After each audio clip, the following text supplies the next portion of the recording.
Assalamualaikum warahmatullahi wabarakatuh. Alhamdulillah, alhamdulillahi rabbil alamin. Assalatu wassalamu ala asrafil anbiya'i wal mursalin, Sayyidina wa maulana Muhammadin. Ashhadu an la ilaha illallah wa ashhadu anna Muhammadar Rasulullah. Allahumma salli ala Sayyidina Muhammad, Muhammadun musabihil wal ikram, ya wal jalila wal ikram, wa tahirin wal mujahidina, amma ba'du. Ibadullah wa ittaqullah. Bersyukur kita kepada Allah dengan mengucapkan alhamdulillahi rabbil alamin atas segala limpahan karunia, rahmah dan hidayah, sehingga dengan izin dan ridhonya juga kita dapat menjalankan amanahnya, beramal dan beribadah zahir batin dunia dan akhirat. Bersalam kita tidak akan pernah kita lupakan. Marilah sama-sama kita sampaikan kepada junjungan kita Nabi Allah, Nabiul Akhirul Zaman, Rasulullah Muhammad sallallahu alaihi wasallam. Atasnya kalimahnya kita kalamkan dengan membacakan Allahumma sholli ala Sayyidina Muhammad wa ala alihi Sayyidina Muhammad. Hadirin jamaah yang dirahmati Allah dimanapun berada, rahimakumullah. Bertemu lagi dengan saya Guru Mursyid Syekh Nur Muhammad Buya Irwan Maulana Al-Khalidi, Sumatera Barat. Tentunya dalam makom Majelis Dzikir Ma'rifatullah Indonesia, dalam naungan Yayasan Islam Hidayatul Mubarakah Jakarta. Insya Allah akan selalu berbagi wawasan dan ilmu pengetahuan kepada kita sesama, baik secara syariat, hakikat, tarekat dan ma'rifat, tasawuf dan tauhid.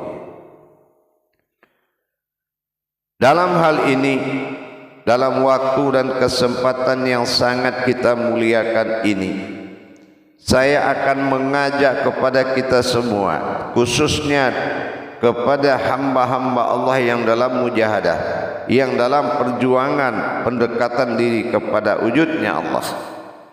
Tentunya kita akan kembali meneruskan perjuangan, yaitu mengingat tajalli sirullah pada diri dalam al-ikhlas kepada langkah kedua.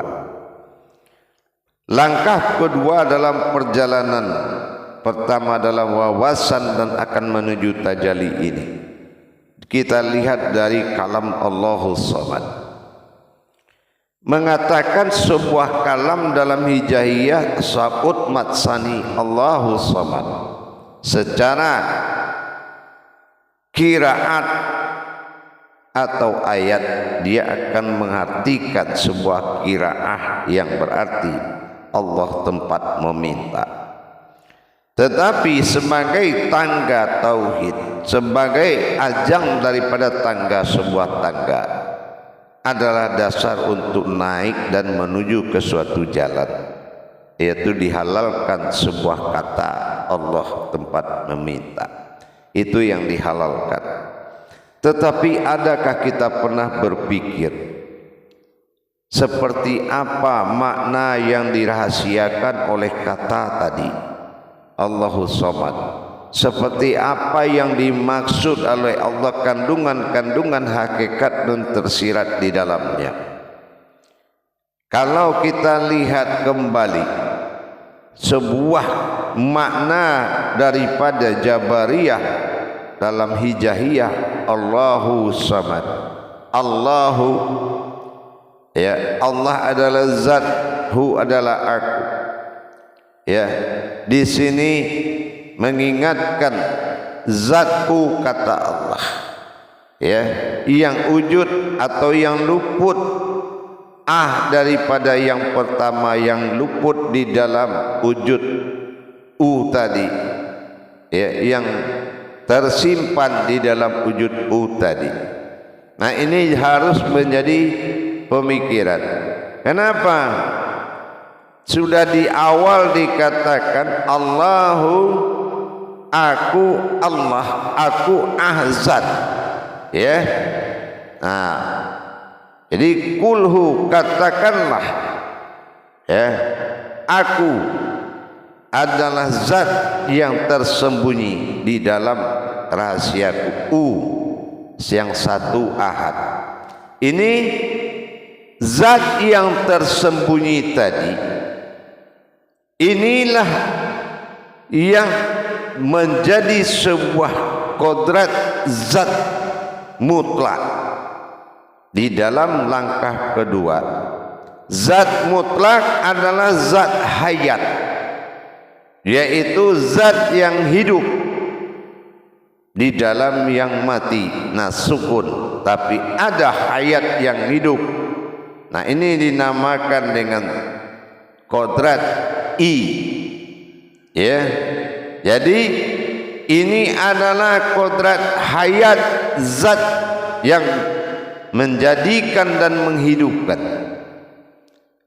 Di dalam wujud sukun tadi, di dalam rahasia domah u, maka wujud u ini adalah menuju i yang dikatakan dalam sifat hayat.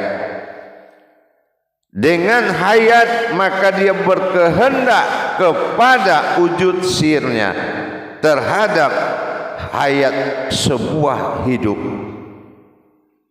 Dia berkehendak kepada hayat, kepada sebuah wujud u, berkehendak akan hayatnya sendiri, disebut dengan hidup. Artinya hayat, kalau hidup Allah itu hayat namanya. Nah, hayat inilah yang akan berkembang menjadi diri, diri berkembang menjadi nyawa, nyawa berkembang menjadi ruh. Inilah hayat yang dikatakan meminta, artinya Allahu samad, aku Allah dalam kodrat hayat i, meminta kepada wujud u, ilah badal wahid tunggal. Dia memohon untuk dijadikan hayat atau hidup. Disinilah muncul i yang berkodrat kepada zat mutlak hayat. Ini dikodratkan nanti kepada wujud yang hidup yang pertama di dalam wujudnya sendiri, yaitu kodrat dirinya berhayat. Disebut hayatnya Allah adalah zat i atau hi, disebut dengan kodrat hayat Muhammad. Inilah ruh dia. Hayat pertama bagi diri Allah bernama Muhammad. Inilah yang akan ditajali pada kodrat ketujuh nanti. Tetapi di dalam ini hadirnya sebuah zat mutlak. Nah, inilah yang akan kita lihat pada huruf kedua setelah al, ikhlas, al, i. Lihat yang kedua, i itu adalah zat mutlak, zat hayat. Jadi kalau digabungkan antara kodrat aras tadi dengan zat hayat, maka ini yang dikatakan hi. Ya. Nah, inilah yang dikatakan hidup ih, hidup rahasia. Rahasia pertama yang hidup adalah kodrat zat mutlak alif kasra'i. Artinya terjadi pertama hidupnya Allah yang disamakan dengan, disebut dengan hidup Muhammad. Muhammad adalah ruhnya Allah yang pertama. Ini adalah hayat. Hayat Allah yang pertama itu Muhammad. Muhammad itu ruhnya Allah. Itulah I. I itu disebut dengan kehidupan. I rahasia, hi adalah hidup. Ihi ila ihi. Ya, pertama hidupnya aku. Jamaah yang dirahmati Allah rahimakumullah. Indah sekali perjalanannya. Nanti di dalam tajalli kita akan menyaksikan seperti apa wujud daripada zat mutlak tadi menjadi zat hayat, hidup. Siapa yang dihidupkan nanti akan dilanjutkan, tetapi hidupnya Allah, hidupnya ilah tunggal wahid, bukanlah satu kodrat yang mati, tapi dia adalah kodrat hidup yang ada di alam mati, dinamakan syuhud. Mati di sini bukan tidak bernapas. Mati adalah tidak ada yang hidup melainkan wujud yang ada. Ini yang disebut syuhud. Hadirin jamaah yang dirahmati Allah. Jadi sangat jelas sekali. Perjalanan kedua ini adalah kenapa dikatakan meminta. Nah, ini adalah kita lihat. Ini adalah perjalanan hayat. Ya, perjalanan wujud daripada wujud ilah. Wahid tunggal, dia berkehendak kepada dirinya sendiri untuk menjadikan dia hidup. Dia berkehendak kepada dirinya sendiri dengan syamat sifatnya. Dia berkehendak untuk hidup hayat kepada dirinya sendiri. Dia jadikan dirinya hayat, hidup. Sehingga rentetan hidup pertamanya adalah zat mutlak yang dijadikan. Kalau zat mutlak itu kodratnya I. Ya. Nah, zat mutlak itu adalah I. Nah, siapa zat mutlaknya Allah?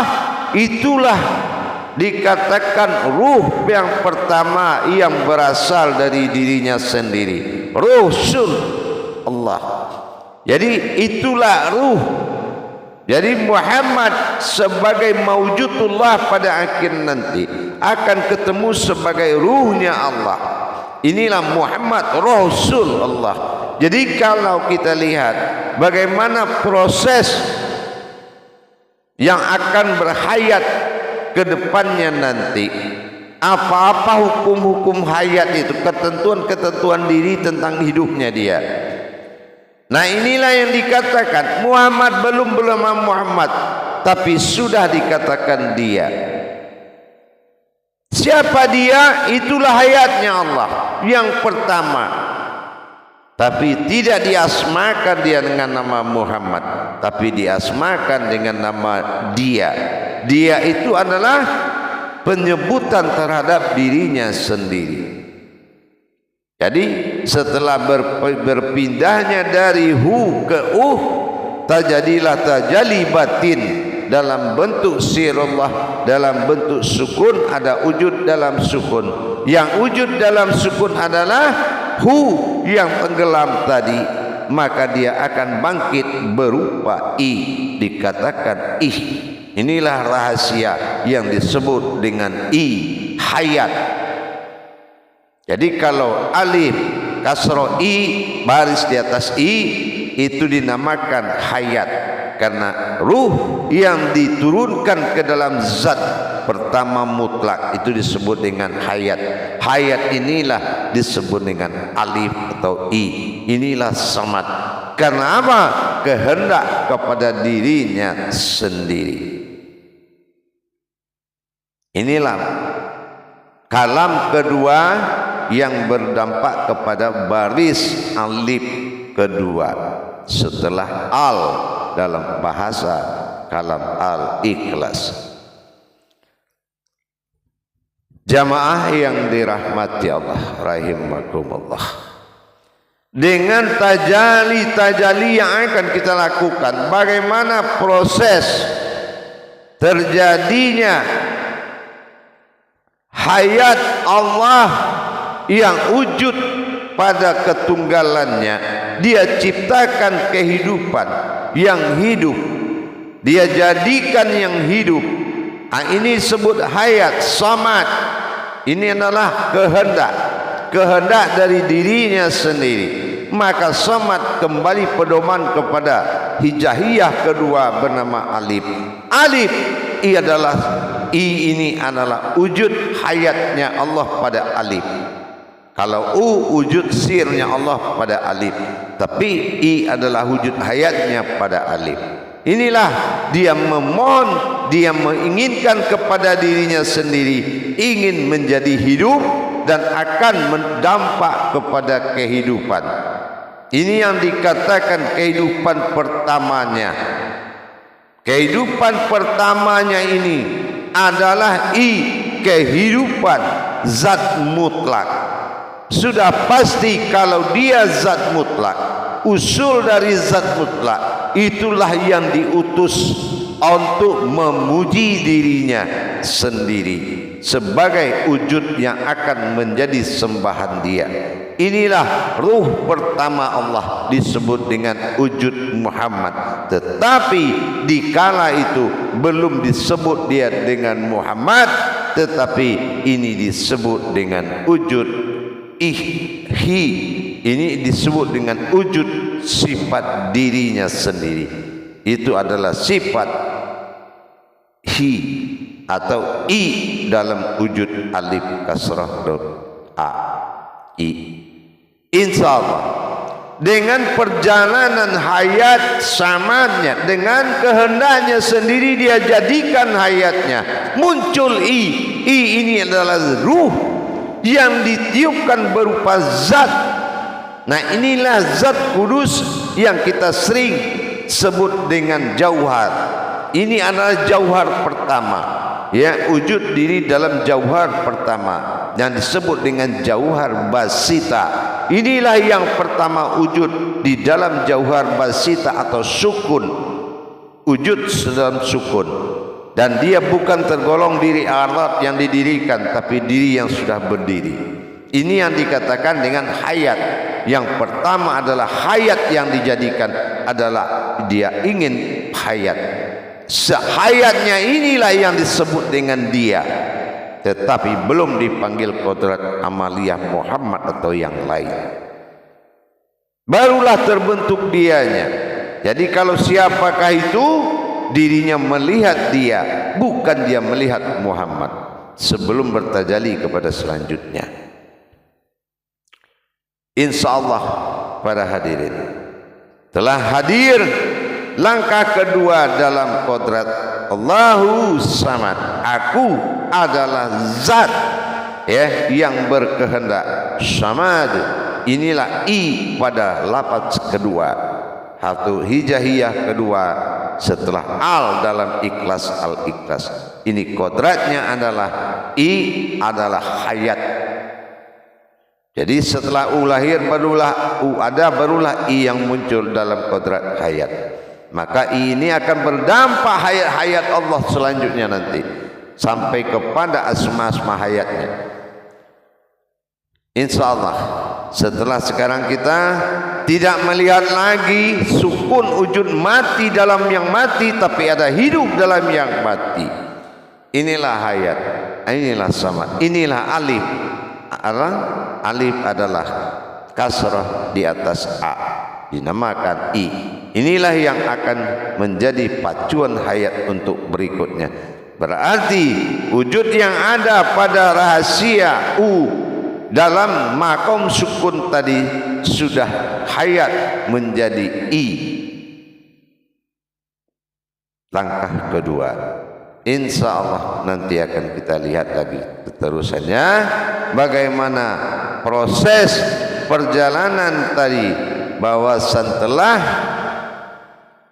wujud sebuah hu kepada dalam makom u, maka kita lihat seperti apa tajalli nya nanti menjadi hi atau i yang diwujudkan hayat zat mutlak, hayatnya Allah. Bagaimana awal hidup dan bagaimana ruhnya kepada dia, maka dia itu adalah ruh pertamanya yang disebut dengan ruh yang memujinya. Insya Allah kita akan teruskan nanti setelah tingkatan perjalanan tajalli diri rahasia Allah pada diri dalam rahasia Al-Ikhlas tersirat, insya Allah. Baik hadirin dan hadirat kaum muslimin dan muslimat jamaah semuanya, insya Allah cukup sampai di sini dulu, nanti kita lanjutkan lagi. Bagi yang ingin mengikuti silakan memasuki grup belajar bimbingan tuntunan Guru Mursyid Syekh Nur Muhammad Buya Irwan Maulana dalam makom majelis zikir Ma'rifatullah, tentunya dalam tayangan YouTube Buya Pasaman Timur. Bersama kita maju untuk mendapatkan satu wujud sudul kasroh fil wadah, sudul wadah fil kasroti, insyaallah. Akhirul kalam, wabillahi taufik wal hidayah. Wassalamualaikum warahmatullahi wabarakatuh.